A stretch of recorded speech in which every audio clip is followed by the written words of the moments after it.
Meu nome é Paulo Prado, eu sou sócio do Cariá, Cury Lopes Advogados, e vou conversar com vocês um pouco sobre minha experiência e atuação no escritório. Dr. Paulo, conte-nos mais sobre a área de atuação e o escritório. O Cariá tem hoje 15 anos, é um escritório full service, nós temos 150 pessoas entre advogados e estagiários e mais ou menos 200 no total. Enfim, como eu te disse, nós somos full service e a minha atuação específica, a minha área é direito público. Dentro do direito público, acho que talvez seja a mais abrangente do escritório, a gente abarca algumas especialidades. Então, a gente faz ambiental, é uma linha importante aqui da nossa atuação, também regulatórios de infraestrutura, energia, portos, transportes, e um regulatório um pouco mais refinado, que é atuação junto com farmacêuticas, enfim, regulatório de life science. Além disso, a gente tem uma atuação bastante legal, isso é uma das coisas que eu mais faço em public procurement, a gente acaba atuando bastante com licitações, contratos públicos. Legal. Por que escolheu seguir para esta área? Na verdade, eu acho que foi a área que me escolheu. Quando eu comecei a estagiar, acho que era final de 96, começo de 97, tinha acabado de ter a mudança do arcabouço jurídico e legal do setor elétrico, e estavam começando as privatizações do setor elétrico. Eu comecei a atuar no escritório, que era pequeno, mas meu chefe na época tinha uma visão muito de longo prazo, então ele acabou participando de várias privatizações. Eu entrei na área para fazer o contencioso no escritório, mas agora é janeiro, então eu entrei, logo na sequência entrou em férias forenses, ou seja, eu fiquei um pouco parado e aí me emprestaram para o consultivo, que é onde se faziam todas as due diligence, todas as discussões aí de privatizações, as avaliações.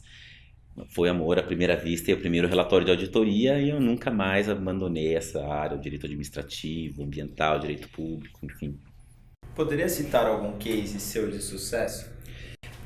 Difícil você conceituar sucesso, né? Mas enfim, tem duas situações que me marcaram bastante. Aqui no escritório já. Eu tô aqui há 8 anos, 9 anos. Mas foram duas situações de licitação. Uma delas foi uma licitação de produtos médicos, aliás, de medicamentos para o Ministério da Saúde. E era um pregão. Pregão é um procedimento licitatório muito ágil. Entre a publicação do edital e a apresentação da proposta, você tem 8 dias úteis, de grosso modo. Então a gente tinha que assessorar a empresa a preparar os documentos para a licitação.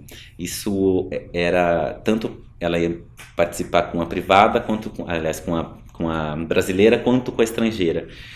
E para preparar os documentos todos da estrangeira era um suplício, porque você tinha que trazer documentação de fora, legalizar, traduzir juramentado, mas a gente conseguiu fazer isso em tempo recorde. A gente mandou aqui do escritório uma pessoa buscar isso nos Estados Unidos, porque senão não chegaria a tempo. Os parceiros foram ótimos, o ofício de registro de documentos que a gente trabalhava, a tradutora juramentada, que é minha sócia, enfim, foi muito marcante. E a gente acabou ganhando mesmo o procedimento licitatório. Foi realmente uma experiência marcante. E o outro era uma outra modalidade, na verdade era uma concorrência que é mais complexa, mais lenta, mas e a gente atuando também para um cliente estrangeiro. Na verdade a gente atua muito com cliente estrangeiro. E aí aconteceu de a gente ter contestado a nossa documentação, a gente acabou recorrendo. Depois de uma longa batalha, a gente conseguiu no Tribunal de Contas da União a validação da nossa posição, do nosso entendimento, em mais de um ponto. Então isso foi realmente uma vitória. Enfim, essas são duas coisas que me marcaram. Qual a visão que você tem do papel das parcerias público-privadas no desenvolvimento do país? Eu acho que já é um entendimento disseminado que PPPs são definitivamente um instrumento super importante para o desenvolvimento do país. Ele supre uma carência de investimento público, ainda mais na época que a gente está vivendo. mas eu acho que a gente talvez esteja, talvez não, né? Certamente estamos subutilizando esse instrumento que é super positivo.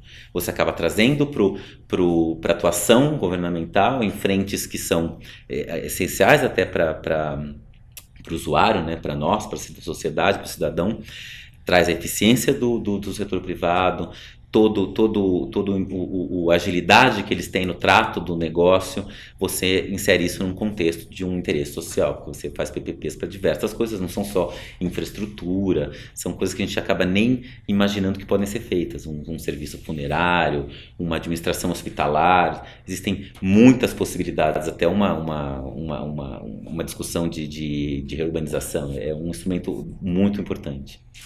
O que o doutor acha que pode ser feito para desburocratizar a obtenção de licenças para as empresas, especialmente as licenças ambientais?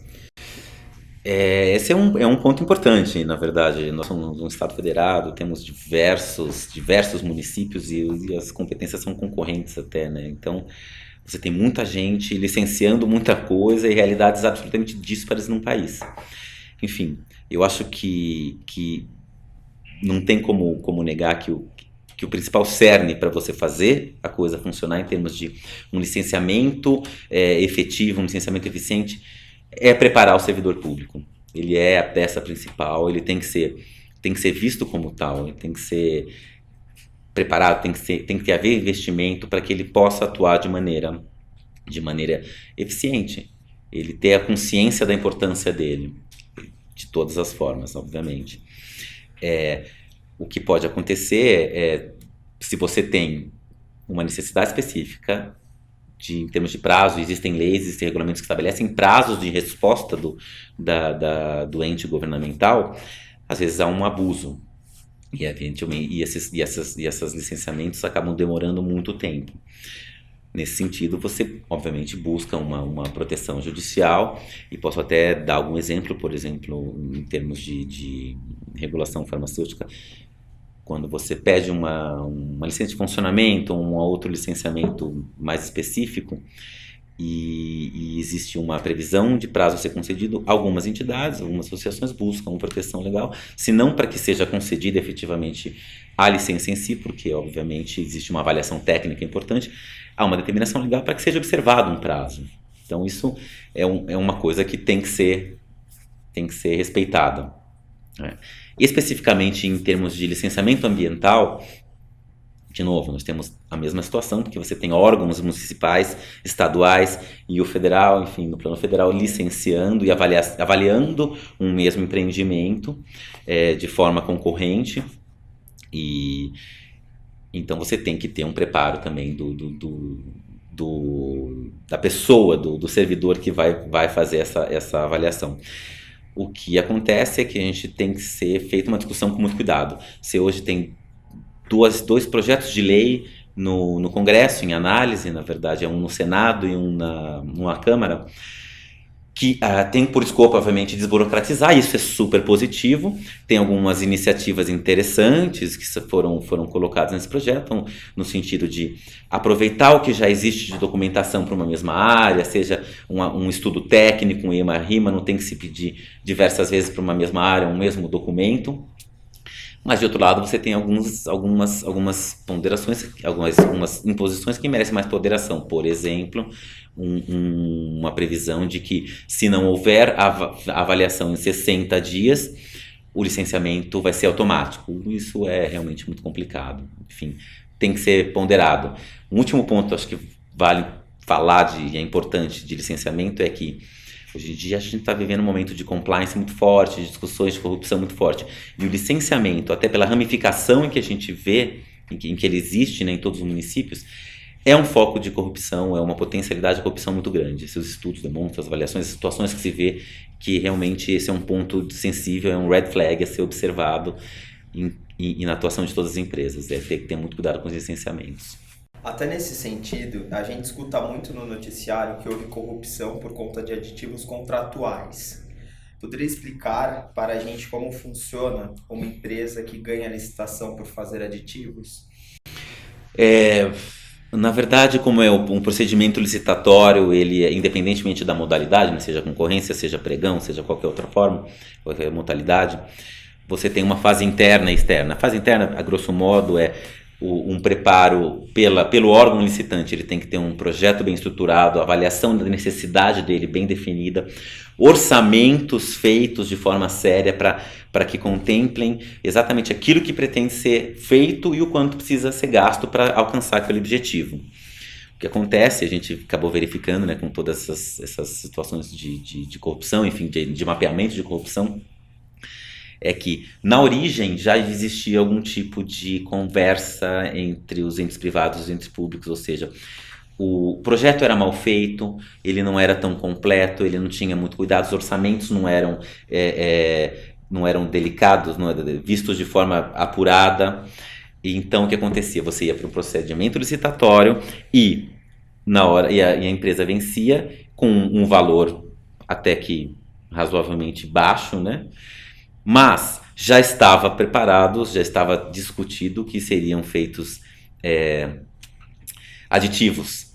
Por quê? E assim, o importante é que aditivo é uma coisa absolutamente legal. Ele está previsto em lei, isso acontece.